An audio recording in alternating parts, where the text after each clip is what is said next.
Hello दोस्तों, आज हम जानेंगे what is execution time cases of algorithm. और इस वीडियो के अंदर हम कवर करेंगे कि what is execution time cases and type of cases and term will use for cases. कौन कौन सी टर्म हम यूज करेंगे, थीटा, ओमेगा और big O. So which notation we will use in this for this cases and क्या relation होते हैं cases, कौन कौन से केसेस होते हैं, उनके बीच में क्या क्या रिलेशन होते हैं वो हम देखेंगे। देन हम देखेंगे एल्गोरिथम के कितने केसेस और कौन कौन से केसेस किस तरीके से हम फाइंड आउट करते हैं वो हम देखेंगे। और फिर हम देखेंगे उनका ग्राफ बना के। सो बढ़ते हैं आज के इस टॉपिक पे और समझते हैं what is execution time cases. तो before starting this video let me introduce myself. My name is Ram Nitesh and I am senior software engineer at Siemens and I'm very glad you are watching this video on 40 spotters। और अगर आप इस channel पे first time है इस video को देख रहे हैं तो प्लीज चैनल को सब्सक्राइब करें एंड बेल आइकन को दबा दें। सो बढ़ते हैं आज के टॉपिक पे। एक एल्गोरिथम के जीवन में बहुत सारी चॉइसेस होती हैं और बहुत सारे फेस होते हैं। हम एग्जांपल लेके समझते हैं। अगर आपको कहा जाए कि मुंबई से दिल्ली जाना हो, आपका पर्पज है कि मुंबई से दिल्ली जाना, कार से जाना है, किसी भी गाड़ी से आपको जाना है, ठीक है। सो टेस्ला एल्गोरिथम आपको मिला है और आपको जाना है मुंबई से दिल्ली। सो आपके पास में एक हाईवे है। फर्स्ट आपका इनपुट आपको जो मिल रहा है वो हाईवे आपको मिल रहा है, नेशनल हाईवे आपको मिल रहा है। इससे आप जाओगे, ठीक है। और आप 2 आवर्स के अंदर, मैक्स टू मैक्स 2 आवर्स के अंदर आप दिल्ली पहुंच जाओगे। टेस्ला अगर आपको टेस्ला एल्गोरिथम से अगर आपको हाईवे इनपुट अगर मिल रहा है तो आप अपना पर्पज 2 आवर्स के अंदर कंप्लीट कर लोगे। आपके पास में जो इनपुट आ रहा है वो आ रहा है कि हाईवे आपका कहीं पे ब्रेक हो गया है, ठीक है, और अच्छा खासा जाम लग गया है जो कि 2-3 दिन में खत्म होगा, ठीक है। दूसरा आपके पास में वे है कि आप कोई दूसरा वे सेलेक्ट करो जहाँ पे बहुत ज़्यादा खड्डे हैं और उस खड्डे से आप जाओगे और अपना पर्पज कंप्लीट करोगे, डेली आप पहुँचोगे और उसमें आपको टाइम लग रहा है 8 to 10 आवर्स। इसमें आपका एक टाइम लग रहा है 2 आवर्स, दूसरा आपका लग रहा है 8 आवर्स। सो ये आपके क्या हो गए, ये आपके हो गए कैश, ठीक है। कि जैसा आपको इनपुट मिल रहा है, एक अगर आपको अगर ऐसा इनपुट मिले तो आपको 2 आवर्स में पहुंच जाओगे, और अगर एक ऐसा टाइम ऐसे इनपुट अगर आपको मिलेगा तो आप 8 to 10 आवर्स के अंदर पहुंच जाओगे, ठीक है। यहीं पे अगर आपकी एल्गोरिथम टेस्ला ना होके अगर आपका ऐसा इनपुट है तो वहां पे आप क्या करोगे, आपको एल्गोरिथम दे दी जाए स्कॉर्पियो या फिर फॉर्च्यूनर, ठीक है। तो वहां पे अगर स्कॉर्पियो यहाँ पे आप लेके जाओगे तो उसका ग्राउंड क्लियरेंस बहुत अच्छा है। तो ये क्या करेगा, अगर इस रास्ते से जाएगा तो ये सिर्फ और सिर्फ कितना टाइम लेगा, 5 आवर्स लेगा। टेस्ला का ग्राउंड क्लियरेंस बहुत कम है तो इस वजह से उसको टाइम ज़्यादा लग रहा है इस रास्ते से, ठीक है।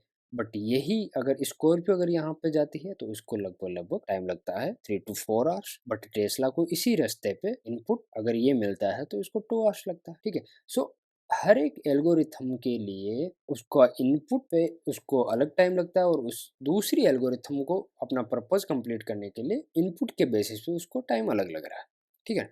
तो यही होता है एग्जीक्यूशन टाइम केसेस। क्या होता है, एक एल्गोरिथम के लिए इनपुट जैसा होगा उसका टाइम एग्जीक्यूशन अलग होगा, और दूसरी एल्गोरिथम उसका भी सेम पर्पज है बट उसके लिए इनपुट वही अगर उसको मिले इसको मिलेगा तो उसके लिए एग्जीक्यूशन टाइम केसेस अलग होगा। सो अब देख लेते हैं कि उस कौन कौन से type of cases. So there are 3 types of type case. पहला है आपका बेस्ट केस, ठीक है। सेकंड है आपका एवरेज एवरेज केस। थर्ड है आपका वर्स्ट केस, ठीक है। एक आपका बेस्ट, वर्स्ट और मिड आपका हो गया एवरेज, ठीक है। तो ये 3 टाइप्स के आपके क्या हो गए, केस हो गए। किसी भी एल्गोरिथम के 3 केस हो सकता है। अब हम यहाँ पे किसी किसी का कंफ्यूजन होता है कि हम थीटा, ओमेगा या फिर ओ, मोस्टली हम देखते हैं बिग ओ नोटेशन यूज किया जाता है। सो बिगो नोटेशन आपका स्पेस के लिए हमने पिछली वीडियो के अंदर देखा है, अगर आपने वो वीडियो नहीं देखा तो आप देख सकते हैं। सो बिगो नोटेशन जो होता है वो डिनोट करता है आपका स्पेस कॉम्प्लेक्सिटी को एंड टाइम कॉम्प्लेक्सिटी को शो कराने के, ठीक है। सो इस वीडियो के अंदर हम टर्म जो यूज करेंगे वो हम टर्म यूज करेंगे टाइम कॉम्प्लेक्सिटी के साथ में। हम टाइम कॉम्प्लेक्सिटी जो बिगो नोटेशन का हम तीनों केस निकाल के देखेंगे। किसी एक एल्गोरिथम को हम पकड़ेंगे और उस एल्गोरिथम का क्या करेंगे, हम टाइम कॉम्प्लेक्सिटी निकालेंगे और उसकी तीनों केस टाइम कॉम्प्लेक्सिटी एंड हम उसकी तीनों केस निकालेंगे अलग अलग इनपुट पे, ठीक है, worst, average and best, average and worst. So let's say अपना जो पर्पज है सम निकालना, ठीक है। अगर आपके पास में n वैल्यू आ गई, ठीक है ना, सो 1 से लेके n, लेट्स से 5 तक आपको अगर सम निकालना है, सो 1 से लेके 5 तक आपको सम निकालना है उन नंबर्स का, ठीक है, इंटीजर वैल्यूज का। तो उसके लिए क्या एल्गोरिथम है? सो लेट्स से एक एल्गोरिथम है, पर्पज है हमने सम ऑफ n। सो इसकी एल्गोरिथम क्या होगी? ये आपका एक एल्गोरिथम हो गई। अब इस एल्गोरिथम में जो बेस्ट केस होता है वो होता है कि जिस एक हम एक इनपुट देंगे जिसमें कम से कम टाइम लगे। सो बेस्ट केस क्या होता है आपका कि एक एल्गोरिथम में जिसमें सबसे कम टाइम लगे, वो बेस्ट केस होता है। एक ऐसा इनपुट दो जिसमें सबसे कम टाइम लगे, ठीक है। सो सबसे कम टाइम कब लगेगा? जब हमें अगर n की वैल्यू कम से कम होगी, ठीक है, तब उसमें कम से कम टाइम लगेगा। क्यों कम से कम टाइम लगेगा? Time proportional two steps, statement या फिर स्टेप्स। सो जितने कम स्टेप्स होंगे उतना वो बेस्ट केस अच्छा हो, वो बेस्ट केस होगा आपका, ठीक है। तो अगर वन इनपुट, अगर उस एल्गोरिथम में वन इनपुट अगर आ गया, ठीक है, तो वहाँ पे उसको क्या लगेगा? सबसे कम टाइम लगेगा, ठीक है ना। तो यहाँ पे आपका इसको आपको कितना टाइम लगेगा? n, इसको भी आपको n, ठीक है, एंड इसको आपका हो गया 1 और यहाँ पे आपका हो गया 1। सो टोटल आपकी इसकी टाइम कॉम्प्लेक्सिटी कितनी हो गई? 2n प्लस 2, ठीक है। और जहाँ पे और इसकी टाइम कॉम्प्लेक्सिटी हम निकालते हैं, 2 को हम नेगोशिएट कर देते हैं, ठीक है, और हम n यहाँ पे इसके ले लेते हैं। तो यहाँ पे आपकी ये इसकी बिग ओ नोटेशन आपका हो गया ओ एन, ठीक है। सो n अगर 1 होगा तो इसकी टाइम कॉम्प्लेक्सिटी कितनी हो जाएगी? ओ 1। सेकेंड आपका एवरेज केस, ठीक है, एंड थर्ड आपका हो गया वर्स्ट केस। सो वर्स्ट केस कैसे निकालेंगे हम? फिर हम निकालेंगे एवरेज केस को। सो वर्स्ट केस क्या होगा? लेट से n की वैल्यू हाई हो, ठीक है ना, तो वहाँ पे लेट से 5, अगर 5 होगा तो वहाँ पे क्या होगा? ये 5, ठीक है, 5 टाइम्स चलेगा, कॉम्प्लेक्सिटी होगी वो होगी 5। और एवरेज क्या हो जाएगा इसका? एक्चुअल में वर्स्ट केस जो होगा वो होगा एन, ठीक है, ओमेगा एन, लेकिन हम 5 तक की लेते हैं और उसका वर्स्ट केस निकालते हैं, ठीक है। तो वर्स्ट केस कैसे होगा? अगर एक को एक टाइम लगता है, 1 सेकेंड लगता है, दो को अगर कैलकुलेट करेंगे, दो का सम अगर निकालेंगे तो उसके लिए आपका क्या होगा? आउटपुट होगा आपका 3 एंड कॉम्प्लेक्सिटी होगी उसकी 2। 3 के लिए आपकी होगी 3, आउट रिटर्न आपका होगा 6 एंड फोर का अगर सम निकालना हो तो, एंड 5 अगर निकालना हो तो 5, ठीक है। एवरेज आपका हो जाएगा इनका डिवाइड। सो 1 2 3 6 6 4 15 डिवाइडेड बाई 5, ये आपका हो गया 3, ठीक है। सो एवरेज केस आपका क्या हो गया? 3 एंड वर्स्ट केस आपका हो गया 5। अगर 1 टू 5 के बीच में अगर आपको कंपेयर करना तो best case 1 and worst case आपका 5 एंड एवरेज केस आपका हो गया 3। सो एवरेज केस निकालेंगे कैसे? इन सबको ऐड करेंगे। तो इनको ऐड करने के लिए फॉर्मूला होता है divided by 2 and divided by n। सो ये क्या होगा? n plus 1 divided by 2। सो इसका क्या हो गया? ओमेगा n बाई 2, ठीक है। सो प्लस 1 बाई 2 होता है तो उसको हम नेग्लिजिबल कर देते हैं। सो एक ही एल्गोरिथम में आपका best case, worst case and average case हमने निकाला। सो किस तरीके से इनपुट पे एक एल्गोरिथम डिपेंड करती है और उसका केस निकलता है, ठीक है। सो अब हम देख लेते हैं कि best case, average case and worst case में क्या रिलेशन होता है, ठीक है। सो रिलेशन आपका क्या होगा? Best case less than equal to होगा आपका average case and average case less than equal to होगा वर्स्ट केस। किसी किसी एल्गोरिथम में क्या होगा? ये दोनों आपके इक्वल होंगे तो ये दोनों लेस देन होंगे। किसी किसी एल्गोरिथम में क्या होगा? दोनों ही इक्वल होंगे, तीनों ही इक्वल होंगे, ठीक है ना। किसी किसी एल्गोरिथम में क्या होंगे? तीनों ही नॉट इक्वल होंगे, ठीक है। और किसी किसी में क्या होगा? ये लेस देन होगा बट ये दोनों इक्वल होंगे, यानी कि average case and worst worst case equal होंगे, बेस्ट, एवरेज एंड वर्स्ट, ठीक है। तो ये डिपेंड करेगा आपका एल्गोरिथम पे। ये आपके रिलेशन होते हैं बट ये डिपेंड करते हैं एल्गोरिथम पे, ठीक है। तो यहाँ पे आपकी जो एल्गोरिथम का एवरेज, वर्स्ट एंड बेस्ट जो है वो क्या है?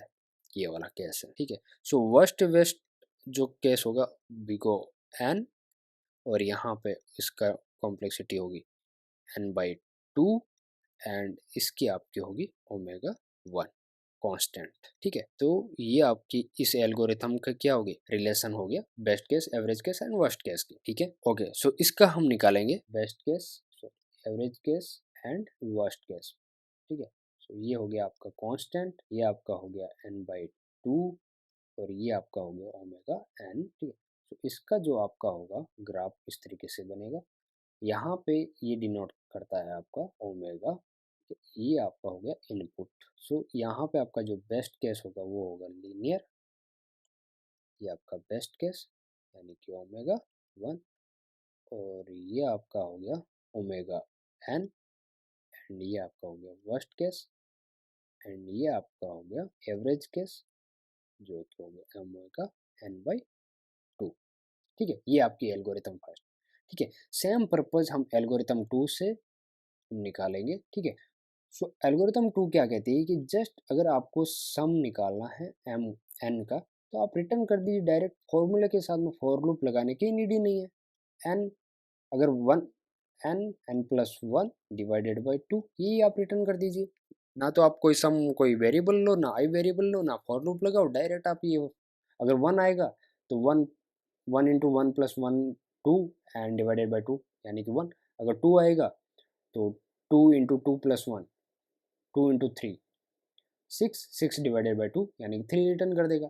फोर आएगा, थ्री आएगा, तो कुछ भी आएगा तो ये फॉर्मूले के साथ में आपका रिटर्न कर देगा, ठीक है। सो सिंपल एक लाइन का कोड में आप इस एल्गोरिथम को, उस पर्पज को आप इस एल्गोरिथम से एग्जीक्यूट कर सकते हो, ठीक है।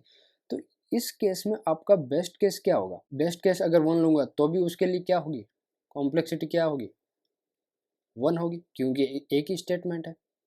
एवरेज केस क्या होगा, पहले वर्स्ट केस निकाल लेते हैं। वर्स्ट केस क्या होगा, अगर एन आया, ठीक है ना, तो भी उसमें स्टेटमेंट एक ही निकलेगा, ठीक है। तो यहाँ पे क्या हो गया, one statement. So average case क्या होगा, सबके लिए one one one one, one n divided by n, तो क्या हो गया वन, ठीक है। सो इस केस, इस एल्गोरिथम के लिए, एल्गोरिथम वो भी थी, दोनों का पर्पज सेम था, बट यहाँ पे जो है आपका इनपुट क्या हो गया, इनपुट पे ये डिपेंड ही नहीं कर रहा है, ठीक है ना। यहाँ पे एल्गोरिथम चेंज हुई तो इनका केस जो हो गया, तीनों का, तीनों केस की कॉम्प्लेक्सिटी क्या होगी, सेम हो गई, ठीक है ना। Best, worst and average input, ठीक है। सो किस तरीके से एग्जीक्यूशन टाइम केसेस जो है वो किस तरीके से एल्गोरिथम एंड इनपुट पे डिपेंड करता है, ठीक है, ओमेगा एफ। सो इसी तरीके से आपकी जो कॉम्प्लेक्सिटी होती है वो सबकी अलग अलग होती है, ठीक है। अगर आपको सर्चिंग करनी हो, चाहे सर्चिंग करनी हो, ठीक है, चाहे आपको इंसर्ट करना हो, डिलीट करना हो, ठीक है, तो वहाँ पे क्या होता है, कंपैरिजन होता है हर एक स्टेटमेंट में, ठीक है। लेट्स से आपके पास में एक एरे है, ठीक है, तो एरे के अंदर आपको कोई भी सर्च करना हो तो वहाँ पे बेस्ट केस क्या होगा, अगर इस यहाँ पे लेट से आपको जीरो है, वन है, थ्री है, फाइव है, सिक्स है, एट है, टेन है, ठीक है। तो एक बेस्ट केस क्या होगा कि अगर आपको जीरो इनपुट मिल गया तो वहाँ पे क्या होगा, वन, वन कंपेरिजन होगा, ठीक है। और वर्स्ट केस क्या होगा, अगर मान लो टेन अगर आपको सर्च करना तो सबके साथ में आपको कंपेरिजन करना पड़ेगा, one two three four five six seven, ठीक है ना। सो यहाँ पे आपको सेवन टाइम्स लगेगा, इसमें वन सेकेंड लगेगा, इसमें सेवन सेकेंड लगेंगे, ठीक है। तो इसी तरीके से आपका एवरेज केस भी निकल जाएगा, ठीक है ना। एवरेज केस में आपका हो जाएगा सेवन बाई, सॉरी, थ्री, ठीक है ना, एवरेज उसका आ जाएगा 3.5। तो इस तरीके से आपका क्या हो जाएगा, ये best case, worst case and average case निकलेगा, ठीक है ना। अगर आपको लीनियर सर्चिंग करनी हो तो, ठीक है। अगर एवियल ट्री है, ठीक है, तो वहाँ पे क्या होता है, सबसे पहले एवियल ट्री के अंदर क्या होता है, फाइव से निकाला जाता है, ठीक है ना। तो वहाँ पे आपका होगा लॉग एन, ठीक है, किसी में आपका होता है एन, किसी में आपका होता है एन लॉग एन, किसी में आपका होता है एन स्क्वायर, ठीक है। सो वो डिपेंड करता है आपके पर्पस पे, आपके एल्गोरिथम पे, ठीक है। सो सबका जो बेस्ट केस है, वर्स्ट केस है, एवरेज केस है, हर एक एल्गोरिथम की जो टाइम कॉम्प्लेक्सिटी की best case, worst case and average case निकाली जाती है उसके इनपुट पे। किसी भी एल्गोरिथम की अगर केसेस निकालते हैं तो वो उनके इनपुट पे हम निकाला, उसके इनपुट पे हम निकालते हैं, ठीक है। सो आई होप इस वीडियो में आपको सब कुछ समझ में आया होगा। अगर वीडियो समझ में आया हो। अगर वीडियो अच्छा लगा हो तो लाइक करें, शेयर करें एंड प्लीज़ चैनल को सब्सक्राइब करें। Thank you so much.